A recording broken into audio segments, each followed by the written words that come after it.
Good morning बच्चों, कैसे हो आप सब। आप सभी का स्वागत है जागृति क्लासेस के ऑनलाइन लर्निंग प्लेटफॉर्म पर, जहां हम कर रहे हैं क्लास 12th में बहुत ही इंपॉर्टेंट टॉपिक जिसका नाम है विलियन। विलियन अपने 12th क्लास में सेकंड नंबर चैप्टर आता है और इसके अंदर अपने इसी टॉपिक्स को आगे बढ़ाते हैं। और टॉपिक में अपने पास वाष्प दाब में के बाद में वाष्प दाब अवनमन पढ़ा, उसके बाद में अपने पढ़ते हैं क्वथनांक, और उसके बाद पढ़ेंगे अपने क्वथनांक। क्वथनांक क्या होता है बच्चों साइंटिफिकली? क्वथनांक क्या होता है कि एक ताप होता है जिस पर किसी द्रव का वाष्प दाब वायुमंडलीय वाष्प दाब के बराबर हो जाए, यानी द्रव का वाष्प दाब और वायुमंडलीय वाष्प दाब दोनों बराबर होने चाहिए क्वथनांक पर।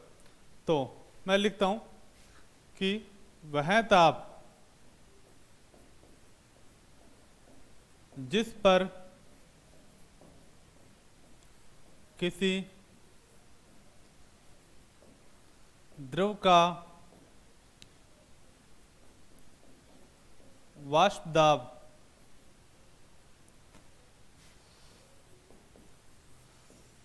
वायुमंडलीय वाष्प दाब के बराबर हो जाए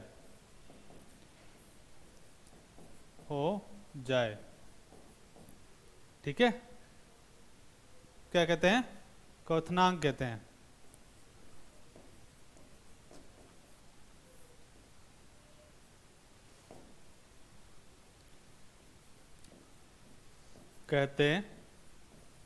हाँ, ये तो होगी क्वथनांक, यानी एक ताप है जिसमें द्रव का वाष्प दाब वायुमंडलीय वाष्प दाब के बराबर हो जाए। अब बात करते हैं क्वथनांक उन्नयन क्या होता है, यानी क्वथनांक में बढ़ोतरी। पहले 100 डिग्री था, अब 100 से ज्यादा हो गया, 50 डिग्री है, 50 से ज्यादा हो गई, कहने की बात है। ठीक है, तो अब अपने पास है क्वथनांक उन्नयन।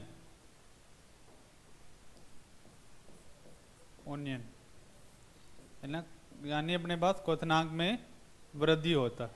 ठीक है, यानी अब क्या होगा आपको बता देते हैं। कॉन्सेप्ट सिंपल सा कॉन्सेप्ट है।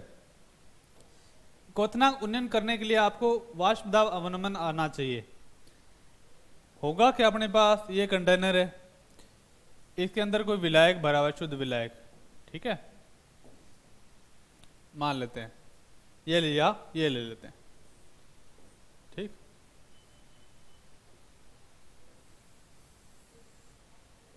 ये अपने पास ठीक है कंटेनर है, इसके अंदर कोई शुद्ध विलायक भरा हुआ है। ठीक है, तो इसका क्वथनांक है, यानी शुद्ध अवस्था में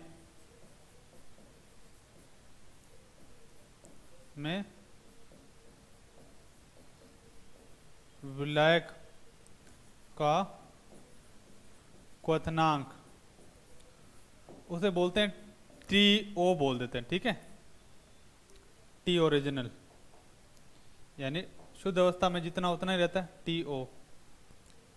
क्लियर, आसान है। और जैसे ही मैं अवाष्पशील विलय मिलाऊंगा तो क्या हो जाएगा, इसका वाष्प दाब कम हो जाएगा। तो मैं लिख देता हूं अवाष्पशील विलय मिलाने पर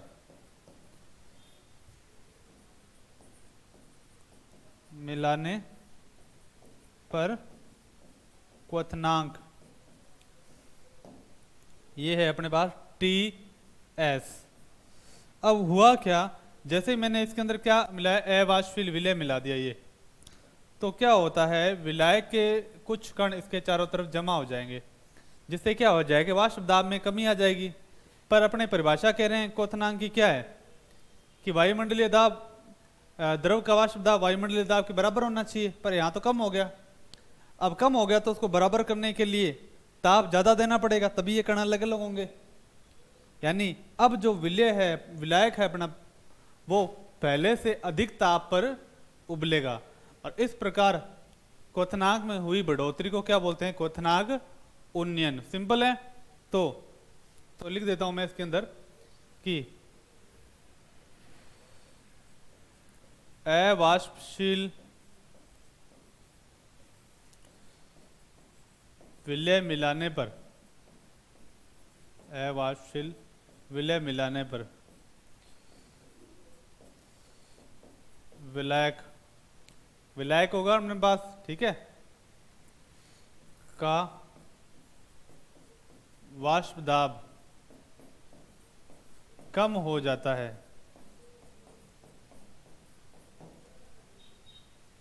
ठीक है। और इसका वाष्प दाब अपने बराबर करने के लिए क्या करेंगे, पहले से अधिक तापमान पर उबालेंगे, ठीक है। जिस इस कारण से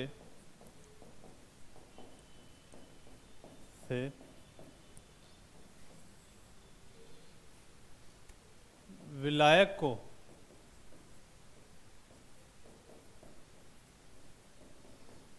उबालने के लिए पहले से अधिक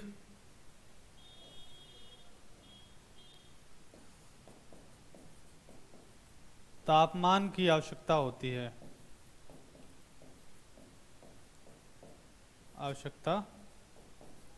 है, ठीक है। क्वथनांक में हुई इस बढ़ोतरी को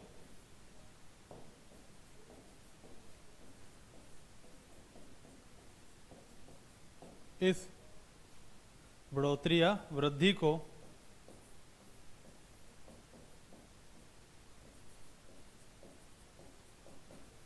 क्वथनांक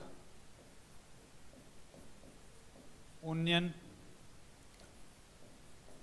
कहते हैं। क्लियर? यानी पहले तो क्या टीओ कम था, टीएस अपने पास क्या हो गया, ज़्यादा हो गया। सिंपल सा कॉन्सेप्ट है। अब एक और बना देते हैं, एक सिंपल सा ग्राफ होता है इस टाइप से, जो अपने ऐसे इसमें दे रखा है आपके बुक्स में, ठीक है। अपने इसको और ज़्यादा सिंपल कर लेते हैं। यानी ये अपने पास ग्राफ है, ये है अपने पास टीओ शुद्ध विलायक का क्वथनांक, ठीक है। और अवाष्पशील मिलाएंगे तो क्वथनांक क्या हो जाएगा, बढ़ जाएगा। तो मैं लिख देता हूं, अवाष्पशील विलय मिलाने पर क्वथनांक ये टी एस हो जाएगा, ठीक है। तो ज़्यादा कौन सा, ये तो क्वथनांक उन्नयन अंतः क्वथनांक उन्नयन, क्वथनांक को दिखा, क्वथनांक उन्नयन यानी डेल्टा टी, क्वथनांक को क्या बोलते हैं, बॉइलिंग, यानी बी, डेल्टा टी बी से दिखाते हैं। क्या होगा, टी एस ज़्यादा है माइनस टी ओ, ये है अपने पास क्वथनांक उन्नयन।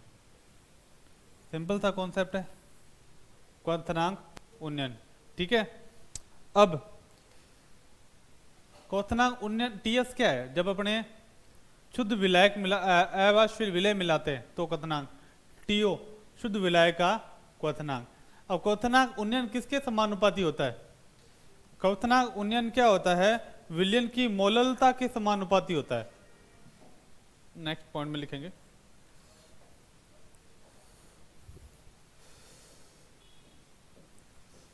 क्वथनांक उन्नयन विलयन की मोललता स्मॉल एम के समानुपाती होता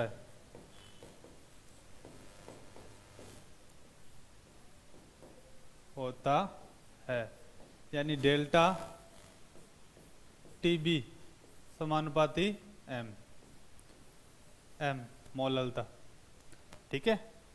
तो डेल्टा टी बी जब हटाएंगे तो अपने पास क्या आ जाएगा, के बी, ये है अपने पास स्थिरांक है, ठीक है। के बी को अपने क्या बोलते हैं, वो भी लिखेंगे अपने, के बी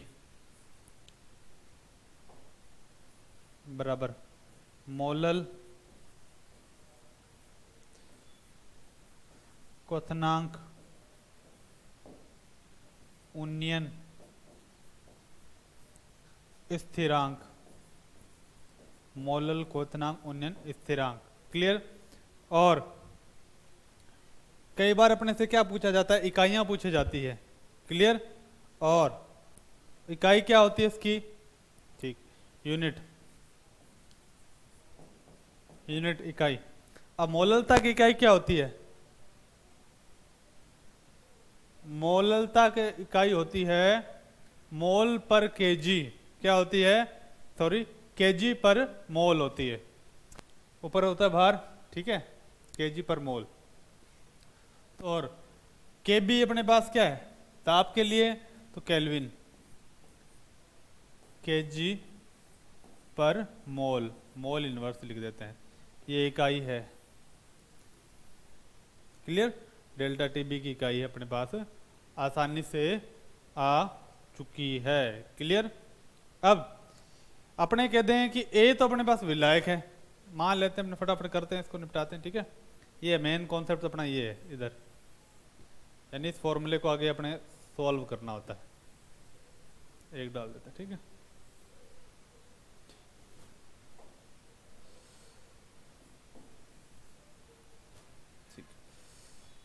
यदि ए विलायक तथा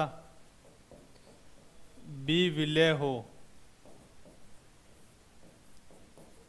तो अपने मोललता की जो बात है वो निकाल लेंगे।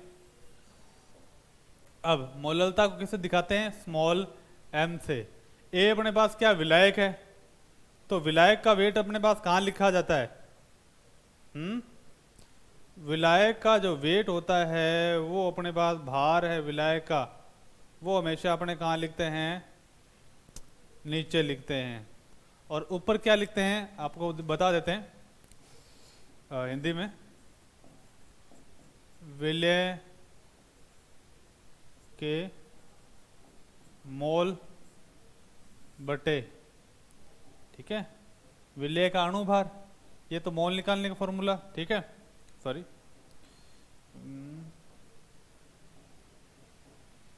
विलेय का भार बटे अणुभार।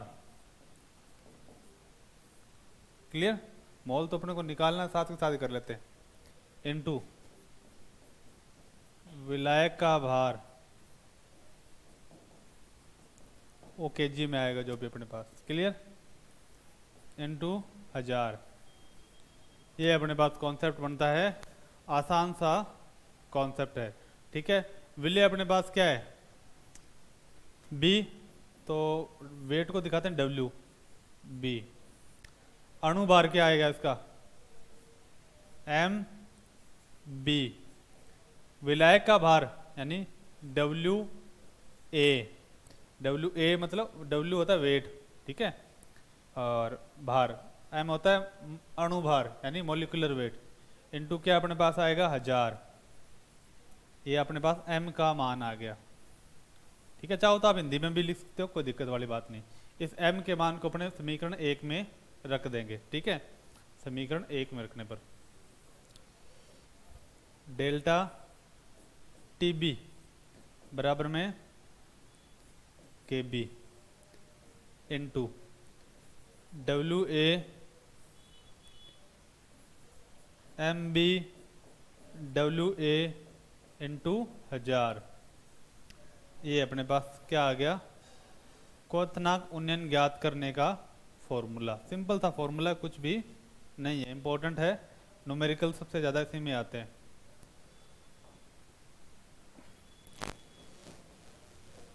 इंपॉर्टेंट याद रह जाएंगे बच्चों, तो सिंपल सा कॉन्सेप्ट है और ज़्यादा माथापच्ची नहीं करते हुए अपने आगे करेंगे। वो है नेक्स्ट पॉइंट, हिमांक। ठीक है, फॉर्मूला याद रखना है आपको, और फॉर्मूला जिसको अच्छे से आता है वो सारी चीज़ें आसानी से कर जाएगा। क्लियर। तो अपने फॉर्मूले को पूरे बढ़िया तरीके से और बढ़िया ढंग से करना है। क्लियर? ठीक। अब नेक्स्ट की तरफ चलते हैं, वो है अपने पास हिमांक। दूसरा पॉइंट कौन सा है अपने पास? हिमांक। हिमांक, हिमंक। ठीक है, पहला अपने किया वाष्प दाब अवनमन, दूसरा क्वथनांक उन्नयन, और तीसरा ये है अपने पास हिमांक, यानी इसके अंदर आएगा हिमांक अवनमन, यानी हिमांक का कम हो जाना, हिमांक अवनमन कहलाता है। हिमांक अवनमन क्या होता है? यानी वह ताप जिस पर किसी द्रव का वाष्प दाब किसके बराबर हो जाता है? उसकी ठोस अवस्था के बराबर हो जाता है। क्लियर? तो बच्चों एक छोटी सी प्रॉब्लम है, ये इसको सोल्व कर लेते हैं, फिर अपने ये इसको स्टार्ट करते हैं। क्लियर? तो लिखते हैं, वह ताप जिस पर किसी द्रव का वाष्प दाब उसकी ठोस अवस्था के बराबर हो जाता है, बराबर हो जाता है। क्योंकि फ्रीजिंग में क्या होता है, जम जाता है ना, हो जाता है। ये है सिंपल सा हिमांक, याद रख लोगे। ठोस अवस्था में मान लो बर्फ जमी है, उस पर कितना दाब डालोगे तो वाष्प दाब तो बढ़ेगा ही नहीं ना ठोस अवस्था पर, उसे बोलते अपने क्या बोलते हैं? हिमांक बोलते हैं। अब इसके अंदर अपने को क्या करना है? हिमांक अवनमन करना है, जो मेन पॉइंट आता है हिमांक में, हिमांक अवनमन, हिमांक अवनमन, जिसे बोलते हैं हिमांक मिति भी बोलते हैं। ठीक है, या क्या बोल सकते हैं? हिमांक में आई कमी, हिमांक में आई कमी। ये सब इसी के भाग है, तीनों एक जैसे नाम है। ठीक है, तो इसमें इसको तरीके से लिख देते हैं, ऐसे ऐसे बना के। ठीक है, ताकि ये तीनों एक ही बात है। ठीक है, होता क्या है पहले कॉन्सेप्ट समझेंगे भाई। अपने वाष्प दाब पहले से क्या हो जाता है? कम। वो अपने को कॉन्सेप्ट होता है, सिंपल वाला कॉन्सेप्ट है, वही समझेंगे। वाष्प दाब वाला, वाष्प दाब वाला जिसको अच्छे से आता है उसको सारे ये कॉन्सेप्ट क्लियर हो जाएंगे। क्लियर? अब देखो अपने पास ये अपने पास क्या है, ये एक कंटेनर है, और ये अपने पास क्या है? दूसरा कंटेनर है। क्लियर? ये शुद्ध विलायक है, तो इसमें लिख देता हूं शुद्ध विलायक का हिमांक। शुद्ध विलायक का जो भी हिमांक आएगा वो अपने लिख देंगे आसानी से। क्लियर? और शुद्ध विलायक का हिमांक है वो अपने लिख देते हैं TO, लिख देते हैं एक साइड। ठीक है, कोई दिक्कत नहीं। ठीक, अब मैंने इसके अंदर कुछ मात्रा में क्या मिला दिया? अवाष्पशील विलय मिला दिया। ठीक है, जिसमें क्या होता है? विलायक के कण इसके चारों तरफ जमा हो जाएंगे। ठीक है, जमा हो गए। अब ये क्या होता है कि जो अवाष्पशील विलय हैं ये पूरे इसके अंदर बिखरे रहते हैं। इसको थोड़ा मैं तरीके से बनाता हूँ, ठीक है, ताकि कॉन्सेप्ट आपको बढ़िया समझ में आए। हाँ, ये अपने पास ये अवाष्पशील विलय है, क्या सॉरी क्या वाष्पशील विलायक है इसके अंदर। ठीक है, अब मैंने क्या किया, इसके अंदर डाल दिए अवाष्पशील विलय, नमक डाल दिया, चीनी डाल दिया, जो भी आपको इच्छा को डाल दो, नमक डाल दिया। ठीक है, अब क्या होगा? हाँ, जैसे मैं अवाष्पशील विलय मिलाऊंगा तो इसके हिमांक में क्या आ जाएगी? कमी आ जाएगी। तो मैं कैसे कमी आएगी वो भी बताऊंगा। अवाष्पशील विलय मिलाने पर पर हिमांक, इसे बोलते हैं TS। कमी कैसे आएगी देखो, अब जैसे कोई वाष्पशील विलय नहीं मिलाया हुआ तो 0 डिग्री पर क्या होगा, पानी जम जाएगा, ये कण एकदम पास पास आ जाएंगे। क्लियर, क्योंकि जैसे टेम्परेचर कम होता है तो कण एकदम पास आके चिपक जाते हैं और उनका आयतन क्या हो जाता है, कम, और वो ठोस अवस्था में आ जाते हैं। क्लियर, अब देखो जैसे ही मैं टेम्परेचर कम करूंगा 0 डिग्री पर क्या होगा, यहाँ पर ये नमक के कण है ब्लैक कलर वाले, ये एक अपने पास कण है, ये एक ये वाला कण है। क्लियर, तो ये ठीक है, तो जैसे ये पास में आएंगे तो बीच में क्या आ जाएगा, नमक का कण आ जाएगा, तो ये क्या है, इन दोनों को आपस में जॉइंट नहीं होने देगा, जुड़ने नहीं देगा। यानी अब 0 डिग्री सेंटीग्रेड पर नमक के कारण से क्या हो रहा है कि ये दोनों पास पास में नहीं आ रहे, यानी हिमांक में कमी आ रही है। हिमांक जो 0 डिग्री सेंटीग्रेड पर पानी नहीं जम रहा, अब मुझे क्या करना है, जमाना है, तो मैं क्या करूंगा, ताप और कम करूंगा जिससे और अधिक पास में आए। जितना ज्यादा ताप कम करूंगा तो ये कण पास में आएंगे और आसानी से जम जाएंगे। क्लियर, और इससे क्या होता है, हिमांक पहले की तुलना में और कम आता है।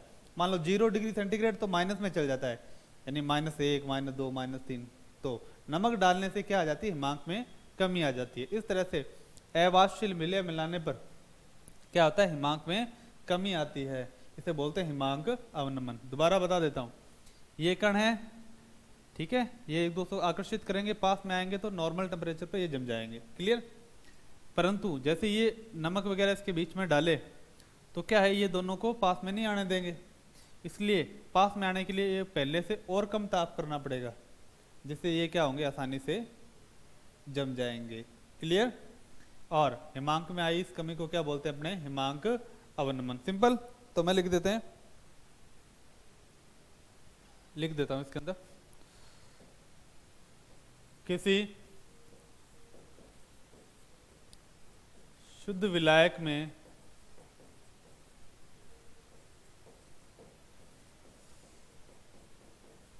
अवाष्पशील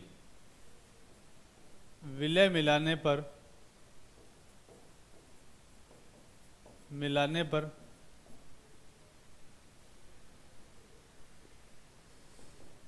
विलायक का वाष्प दाब पहले की तुलना में कम हो जाता है। क्या हो जाता है, पहले की तुलना में कम हो जाता है। और यदि अवाष्पशील विलय युक्त, लिख देता हूं, यदि इस अवाष्पशील विलय युक्त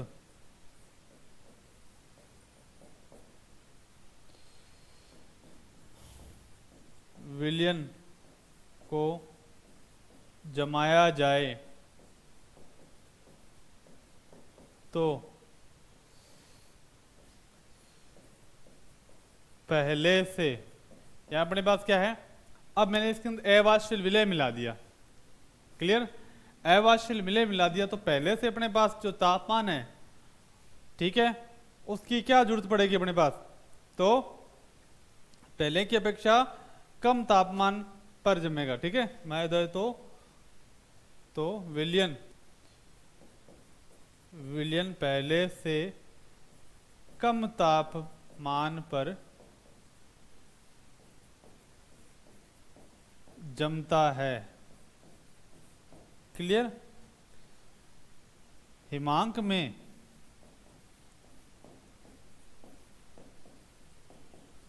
आई इस कमी को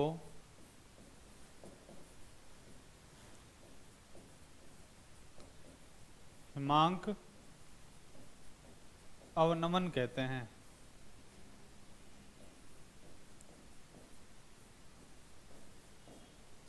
क्लियर, हिमांक में जो इस तरह से कमी आती है उसे हिमांक अवनमन कहते हैं। हिमांक अवनमन को किससे दर्शाते हैं बच्चों? डेल्टा टी एफ से दर्शाते हैं। किससे दर्शाते हैं? डेल्टा टी एफ से दर्शाते हैं। क्लियर? मैं लिख देता हूँ डेल्टा टी एफ। एफ का मतलब फ्रीजिंग आता है। क्लियर?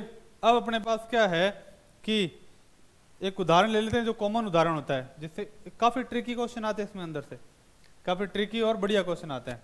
ठीक है, एग्जाम्पल। ठीक है, यदि जल में कुछ मात्रा में नमक मिलाया जाए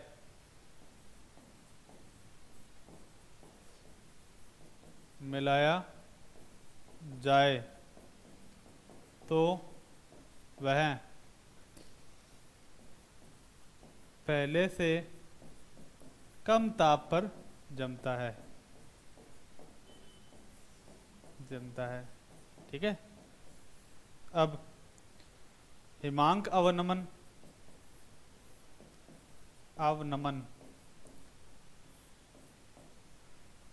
डेल्टा टी एफ बराबर में ज़्यादा क्या था? T O minus T S. ठीक है, तो टी ओ ज़्यादा था। उसमें देखो लास्ट वाले में क्या था अपने पास? लास्ट वाले में देखो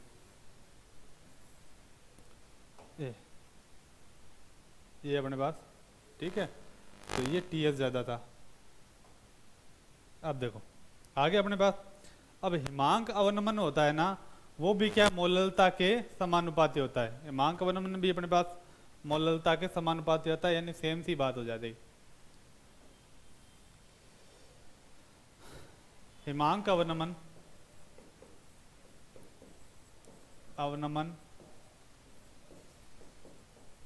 मोललता के समानुपाती होता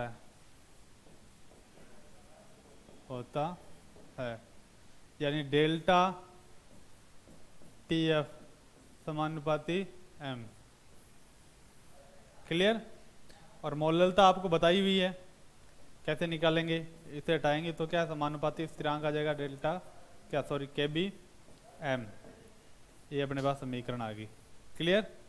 मोललता अपने पास क्या है? ठीक है, के बी अपने पास क्या है? के एफ आएगा यहाँ पर, के एफ। बी तो आ गया उसके लिए एफ। के एफ अपने पास क्या है? मोलल हिमांक अवनमन स्थिरांक। ठीक है, और m का मान अपने निकाल लेंगे। m अपने पास क्या है? यहाँ अपने पास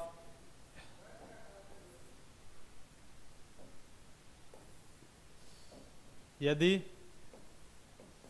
A विलायक तथा B विलेय हो तो क्या करेंगे? ठीक है, तो अपने पास मोललता निकाल लेंगे।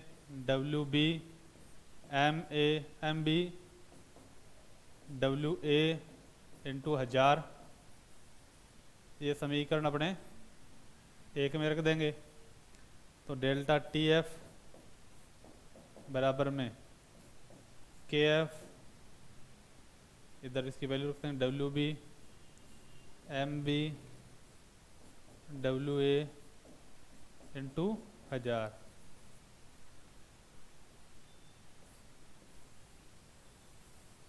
ये दो समीकरण। ठीक है, ये अपने पास क्या है? विलेय के भार है, विलेय का अणुभार इंटू विलाय का जो भी है अपने पास विलय का भार आ जाएगा अपने पास। सिंपल सा कॉन्सेप्ट है, याद रह जाएगा। क्लियर? तो इसके अंदर क्या बात आती है बच्चों? सिंपल सा कॉन्सेप्ट है कि अपने पास जो है कॉन्सेप्चुअल चीजें हैं वही पढ़नी है अपने को। क्लियर?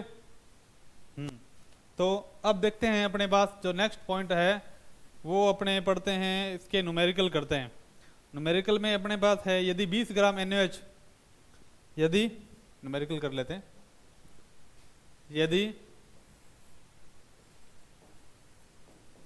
20 ग्राम NaOH, कितना है 20 ग्राम NaOH किसमें घोल लें, 100 ग्राम जल में घोल लें,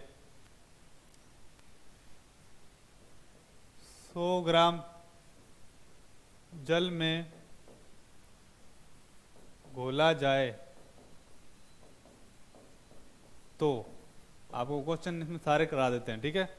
तो आपको क्या क्या ज्ञात करने हैं, पहला तो आपको क्या ज्ञात करना है, पहला तो आपको करना है वाष्प दाब अवनमन, ठीक है। वाष्प दाब अवनमन की जगह आप कर लो विलयन का हिमांक, विलयन का हिमांक। दूसरा क्वथनांक उन्नयन, उन्नयन, क्लियर। और तीसरा अपने पास है विलयन का क्वथनांक और हिमांक अवनमन। पहले हिमांक अवनमन लिख देता हूं, फिर तीसरा विलयन का हिमांक अलग से, ठीक है, हिमांक। फिर चौथा विलयन का क्वथनांक।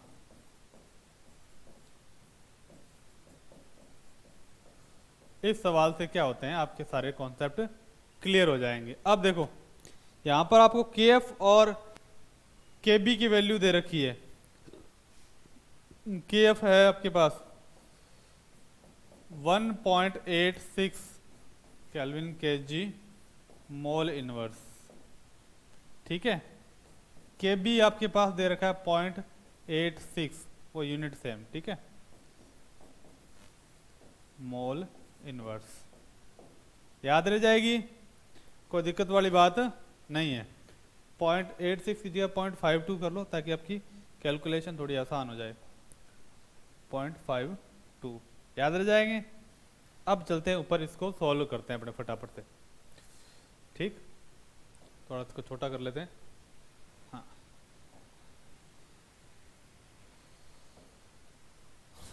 आंसर आंसर तो सबसे पहले अपने क्या करेंगे, डेल्टा TF निकालेंगे। क्या, डेल्टा TF। TF क्या है अपने पास, हिमांक अवनमन, आसानी से निकल जाएगा।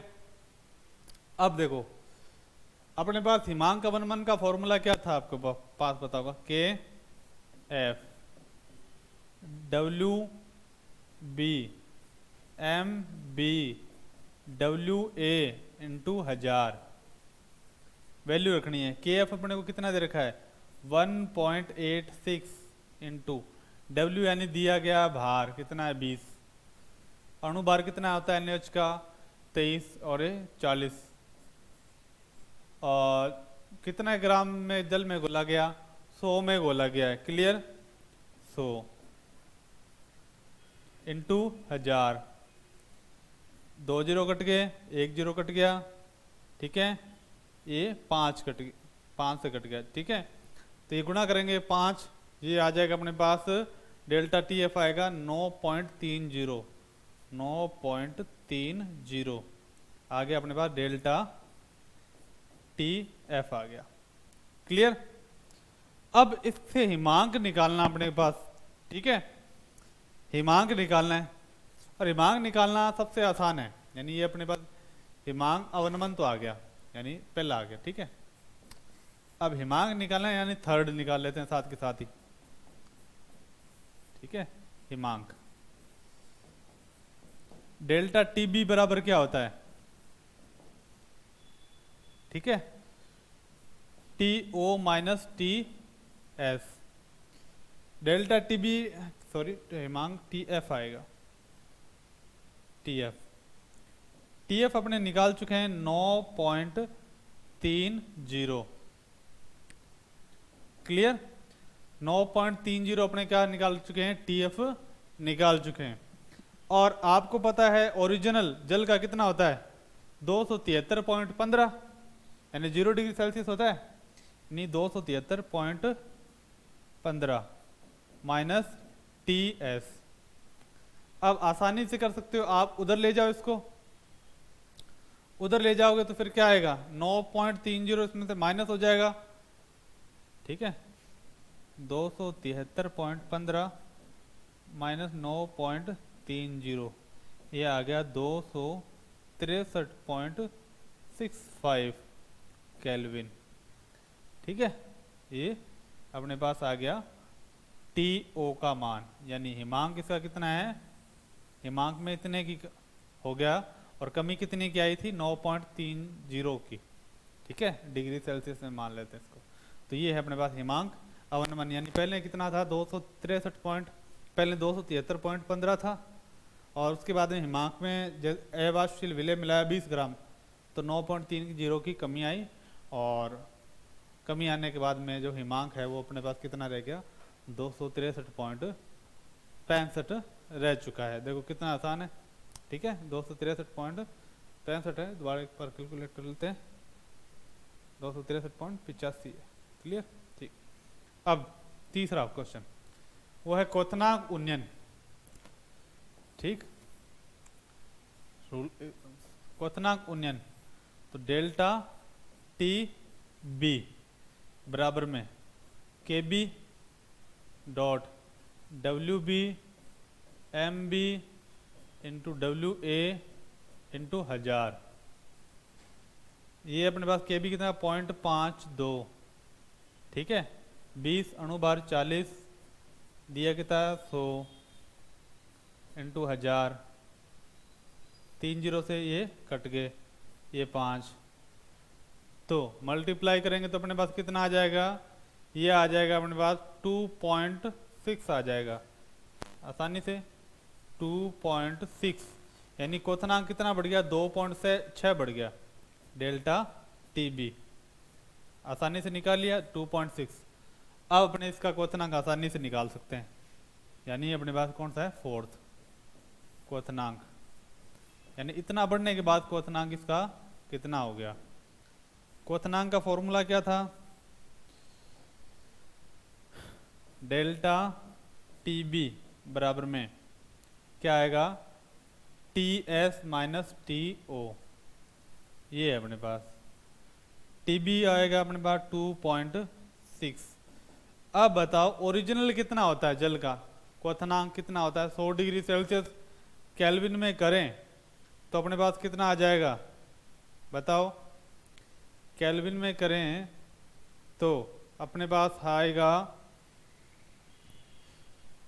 आसानी से बताओ, आसानी से बता दोगे आप, ठीक है। तो ये आपको बताया मैंने, क्वथनांक आपको निकालना है, क्वथनांक कितना बढ़ेगा कितना कम होगा, ये लास्ट क्वेश्चन आपको करना है, सेम ही है, यानी 0 डिग्री 273.15 बोलते हैं, तो 100 डिग्री को क्या बोलेंगे 373.15, आसानी से इसमें 2.6 इधर ले जाओगे तो क्या हो जाएगा अपने पास, जोड़ देना, ठीक है, ये टी है, टी ओरिजिनल है, माइनस का उधर जाके प्लस में हो जाएगा, जुड़ जाएगा, और अपने पास जो भी वैल्यू आनी है वो आ जाएगी, क्लियर। तो अब आपको एक क्वेश्चन और दे देते हैं ताकि आपकी प्रैक्टिस अच्छे से हो जाए, ठीक है। तो ये अपने क्वेश्चन आपको न्यूमेरिकल है, और ये सेम ही क्वेश्चन करने हैं।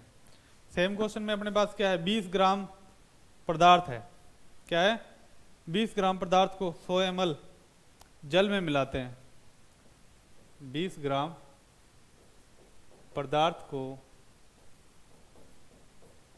100 ml जल लिया अपने पास, ठीक है, 100 ml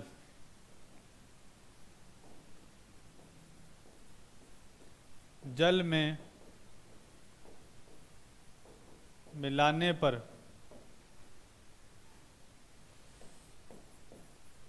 हिमांक में 10 केल्विन की कमी आती है, क्लियर। तो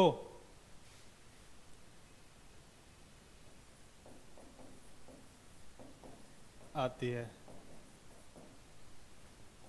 तो पदार्थ का अणुभार ज्ञात करो, अणुभार निकालना है,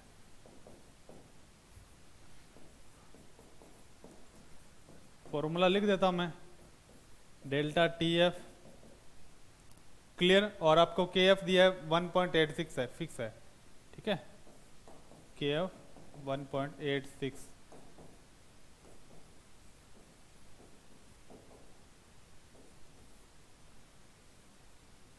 ठीक है, ये अपने पास के एफ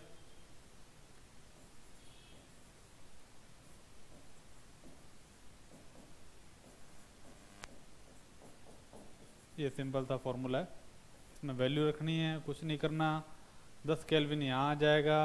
और आसान सा कॉन्सेप्ट है, कोई ज़्यादा माथा पच्ची नहीं है, आपको एम बी निकालना है, ये वाली चीज़ें काट पीट के आप आसानी से निकाल दोगे। क्लियर। और उसके बाद अपने करेंगे परासरण दाब। नेक्स्ट क्लास में परासरण दाब को प्रभावित करने वाले कारक, कैसे उसकी गणना करेंगे। क्लियर। फिर अपने विभिन्न प्रकार के क्या पढ़ेंगे, विलयन पढ़ेंगे। इसके साथ ही ये चैप्टर को अपने ख़त्म कर देंगे। तो फिर मिलते हैं नेक्स्ट क्लास में, तब तक के लिए थैंक यू, बाय।